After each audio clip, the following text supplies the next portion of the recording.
guys, yung hindi pa nakasubscribe sa YouTube channel ko, just like and subscribe. Thank you! Today, my video is yung ano daw, yung balahibo ko. Kasi balbong po ako. Anahan ko daw, i-wax. Tanggalin ko na yung balahibo ko sa paa at kamay. Pero hindi ko po yung gagawin dahil maganda tingnan po. What's this? Sabi ng pinsan ko kanina, yung balahibo mo, yan ahitin mo na nga yan. Kasi sobrang dami. Kasi yung balahibo ko, sobrang dami pa po. Balahibo, sa legs, lalo na yung sa Maynila, char. Sobrang haba po yung balahibo ko, pero hindi naman siya pangit. Yan po. Yan po.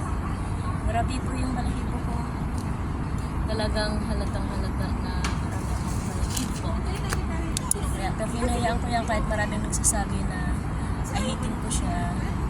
Pero hindi ko pa siya kasi para sa akin, maganda yung may balon. Pang-akit daw.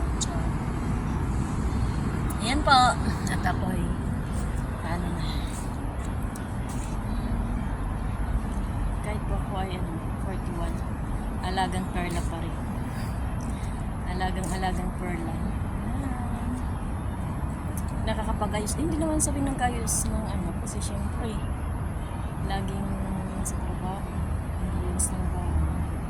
Harap lang. Nag-i-enjoy na rin. Nag-i-enjoy po. Ayan po ang paligid.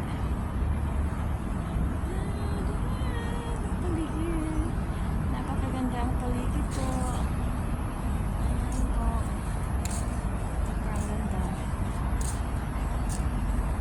Salamat guys.